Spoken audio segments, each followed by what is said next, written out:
लोगों को इस बात पे थर्स्ट अपॉन कर रहे थे कि थोड़ा सा पोल्यूशन को अवॉइड करने के लिए जहाँ डीजल कम यूज़ हो, थर्मल्स कम चलें और अल्टीमेटली सोलर पे शिफ्ट करें। तो लोगों को एक मोटिवेशन का मामला था। उस पर इस वक्त हम पूरे देश में हमें 15 मेगावाट का टारगेट मिला था। हम पूरे देश में 1 नंबर पे हैं। अभी हमें नए 22,000 कनेक्शन और मिले हैं। 15,000 ऑलरेडी कंप्लीट कर लिए, जो अब हम कर रहे हैं। हमने एक दिन के लिए हमारा पोर्टल खोला, 28,000 कनेक्शन के लिए लोगों की नई एप्लीकेशन आ गई और लाइन लगी हुई थी, नहीं ले सके थे इतने।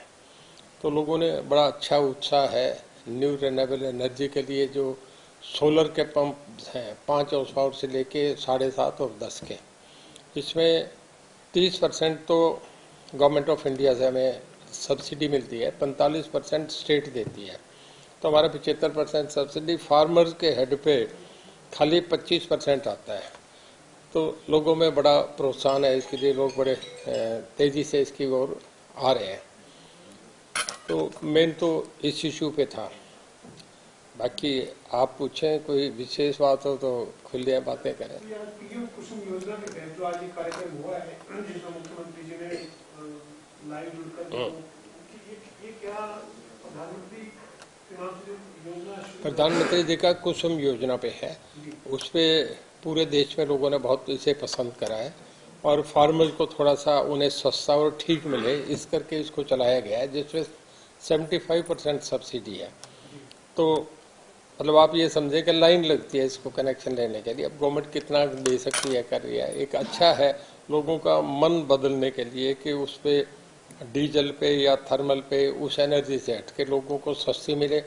और कुछ दिन के बाद जिनके लग गया ना जी अपना, उसके बाद उन्हें बिजली बचत होती है दिन में। क्योंकि हमारे हिंदुस्तान में ऐसा कि पूरे दिन जो सन की हमें लाइट मिलती रहती है, ये कहीं और देशों में इतना नहीं है जितना हमारे यहाँ पाकिस्तान में इन कंट्रीज में है।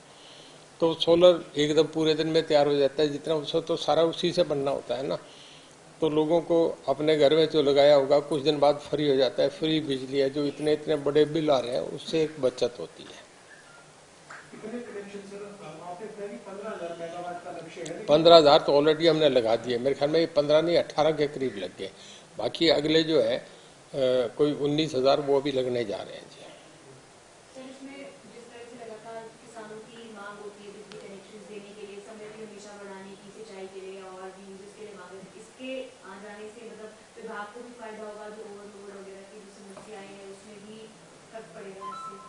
इसमें ऐसा जी कि जो जिनके बड़े फार्म हाउस हैं 100 एकड़ के, 50 एकड़ के, 30 एकड़ के, उन्हें तो बड़े कनेक्शन चाहिए, उन्हें तो दूसरे ट्यूबवेल चाहिए। ये जिन पे 5 एकड़, 2 एकड़, 3 एकड़, आज एक महिला थी जिन्हें 1 एकड़ में ही चाहिए था, तो बता रही थी मुझे इतना पैसा मिल गया। सीएम साहब से पूछ रहे थे आपको गवर्नमेंट से कितना मिला। तो 1, 2, 5 एकड़ वाले को ये बहुत सस्ता है और उन्हें 5 एकड़ के लिए बहुत सफिशिएंट है इससे पानी सबको सप्लाई करना।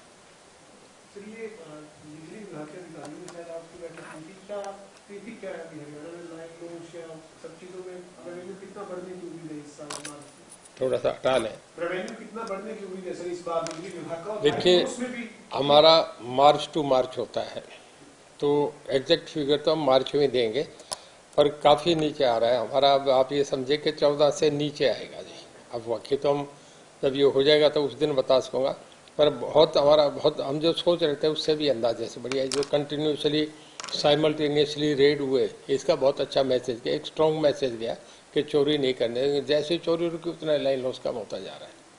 सर पंजाब में पीएम जो है इस स्थल तक नहीं पहुंच पाए, उसके बाद से लगातार आरोप प्रत्यारोप का सिलसिला भी जारी है। इस तरीके से देखिए आपका क्या राय है? देखिए मैं कल से डिबेट को सुन रहा हूँ टीवी पे। मेरे ख्याल में ये मुद्दा सबसे ज़्यादा चल रहा है। देश का prime minister, elected prime minister इतने बड़े देश का, और जब कॉन्स्टिट्यूशन को हम देखते हैं तो उसमें पहली चीज़ ये आती है कि फ्रीडम ऑफ स्पीच, और फिर उसमें राइट टू लिव।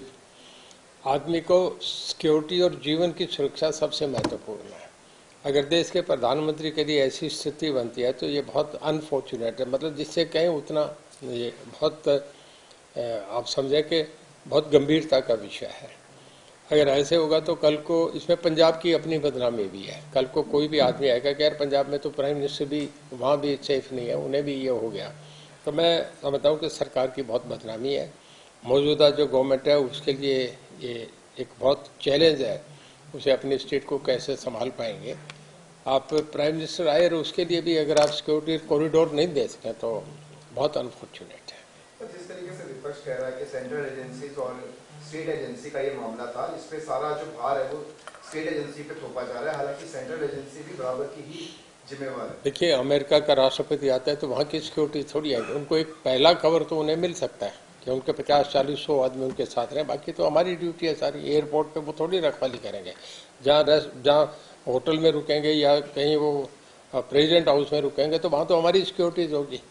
अब 12 हमारे चीफ मिनिस्टर जाएंगे तो वहाँ तो 2-2 आदमी मिलते हैं, बाकी तो सब सिक्योरिटी उन्हीं का काम होता है। तो ये कवर तो पंजाब गवर्नमेंट ने देना था, वहाँ से कोई आर्मी थोड़ी आनी थी। प्राइम मिनिस्टर के रेगुलर प्रोग्राम होते हैं, हर स्टेट में जाते हैं प्राइम मिनिस्टर, प्रेसिडेंट जब भी चाहे किसी भी स्टेट में कहीं जाते हैं। तो मैं नहीं मानता इन बातों को, पॉलिटिकली बातें हैं। जो कल मैं सुन रहा था चीफ मिनिस्टर कह रहे थे कि हमें आते तो कुछ मिलता, हमें तो खुशी थी, वो तो पॉलिटिकली अब चुनाव सामने इस तरीके की बातें करने की बातें, मैं समझता हूँ लोग इसका बहुत बुरा मानेंगे। आपको याद होगा कि एक बार इंदिरा गांधी का असैसिनेशन हुआ था और उसके बाद पूरे देश में एक तरफा हो गया था। राजीव गांधी को पहली बार 401 का मैंडेट मिला था।